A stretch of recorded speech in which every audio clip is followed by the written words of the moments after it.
Però allora, invece di sapere ridotte dal suo passaggio al Friuli, sembra che si può discutere in osterie, dai queste delegate a ponte delle istituzioni su un pelo di manco, al di sé il contrario, ma comunque anche perché è un passaggio importante, un esercizio di democrazia là che una comunità intere e a dite, insomma, c'è che pensava, ma le ragioni sono tante, se la la dite lo fa in nome per base.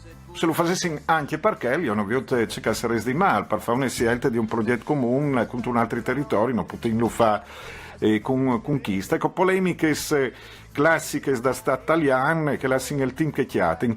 E le robe poi divertenti è che un degli attivisti delle prime ore, Max Pachner, che sto visto in un vecchio articolo che ha chiatato sul sito di che Sappada cambia, ecco, alle dici che l'attivista delle prime ore come è diventato l'attivista contrario, cioè sono robe che succedono che non si capisce nulla. Con noi pal comitato a Ponte vin Alessandro Mauro che saluti in buondì benvenute.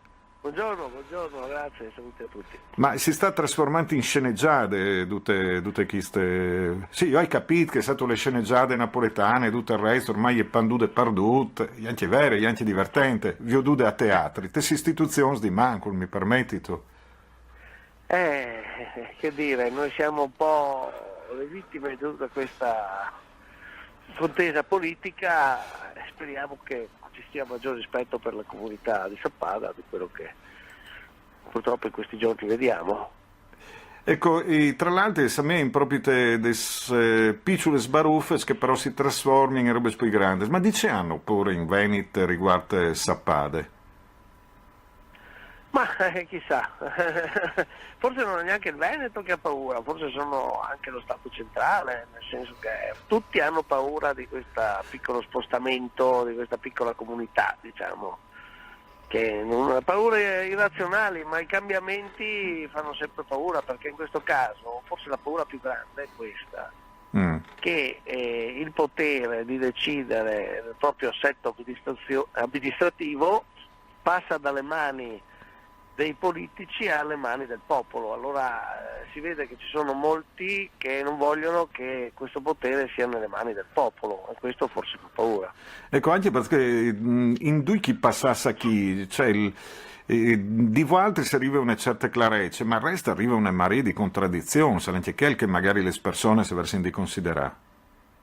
Sì, secondo me molti hanno superficialmente derubricato il caso Sappada o hanno forse dato dei pareri senza valutare politicamente quello che poteva essere il significato poi vero, politico, della modifica di un confine da parte di una piccola comunità. Adesso che siamo arrivati al Rederazione, quindi al punto della decisione finale, chiaramente si sono svegliati un po' tutti, capendo che è un piccolo caso, ma è una piccola rivoluzione, quindi tutti coloro che sono per il mantenimento dello status quo, per non dare potere alle comunità locali, si stanno attivando. Quindi di conseguenza all'ultimo istante, cioè, forse speravi che Walter se molassi, è stato mai avuto questa impressione, io sì.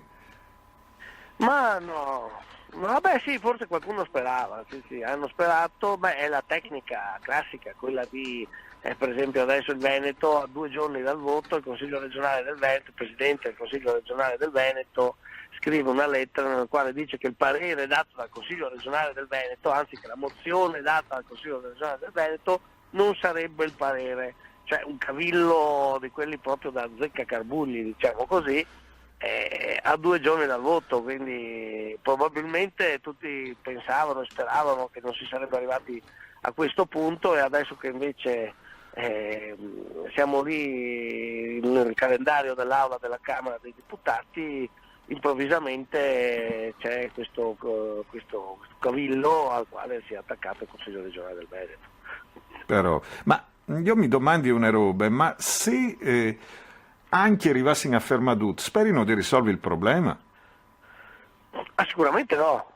No, ma per loro il problema è fermare, non è risolvere i problemi della gente, questo è sicurissimo, cioè nel senso, il problema grande è fermare il fatto che le persone possano decidere in quale assetto amministrativo stare, questo è il problema del potere. Il problema delle persone non riguarda il potere, loro non faranno nulla per risolverlo. Sì, quindi di conseguenza lei è un dopraune. Questo non è un problema, il problema della gente o della comunità a loro non interessa, questo è poco ma sicuro. Sì, è un dopraune comunitat proprio per faviodi che si esercita il potere forte, cioè, ma in roba un inin... Lei pensi, mi scusi, Prego. Scusami, anzi ti interrompo. Cioè, Sì. il Presidente del Consiglio della Regione Veneto, nella lettera che ha scritto alla Presidente della Camera, ha scritto che è venuto a conoscenza che il procedimento di Sappada è così in stato avanzato, è nel momento della decisione finale. Cioè, lui riconosce candidamente che non sapeva che questa procedura, che c'era stato il voto al Senato e che questa procedura stava andando avanti. Quindi se questa è l'attenzione che una regione dà a un paese, che comunque è su tutti i giornali da 2 mesi, non lo so io come non era il Presidente del Consiglio prima. No, cioè, oresti Alessandro Mauro, oresti così, cioè, cioè, come dice che non è un limite a noi a chi sposa. Non so, cioè, è chiaro che non è vero, io spero che non sia vero, però se fosse vero, ci sarebbe un po' da chiedersi cosa sta facendo il Presidente del Consiglio del Veneto. Veramente, cioè, non capisce che stanno facendo. Cioè, gli è sfuggito, poteva mai sfuggire, ecco, tu che sei un giornalista, poteva mai sfuggire un caso del genere al Presidente del Consiglio del Veneto? Cioè, il Presidente Sappada è ancora... Cioè, ma lui dice, sono stato informato, è la lettera, cito la lettera, sono stato informato da amici deputati che la procedura sta andando avanti. Cioè, come è caduto dalle nuvole? Cioè, è incredibile. Però questo mi fa pensare, magari parte delle province di Belluno e con altri, però mi fa pensare anche ai teams di Reolon e di tutti gli altri che erano tanti articoli sui giornali venezi e sulle province di Belluno che proprio ti dicevano che non sanno neanche che succede la sua Padue, Vicenze e Vignesie. Cioè mi fa pensare che era proprio reale, perché se arrivi a chi li vei chi che uno sa che un comune de regione che l'amministra, cioè non stinta baiando un così che le passa per strade, ha una procedure che ormai in manchi poche te discussioni per passare di una regione che altri io un po' mi preoccuperesse comunque. Sì, mi preoccupo molto anch'io, ma penso di non essere l'unico. No, cioè, veramente non è mai un limite, ecco, a ciò che succede, insomma, alle politiche in DDW. Però, ti dite prima, là vedi a teatro sceneggiate, alle divertente, vedi le... Sulla pelle delle persone è un po' diverso, sì, è un po' diverso. Quindi aspettai Smarters e dopo? Allora, intanto voglio anche dire che questa lettera del Presidente del Consiglio della Regione Veneto ha interessato comunque il Presidente della Camera, che ha rimandato il voto su Sappada. Cioè una lettera dove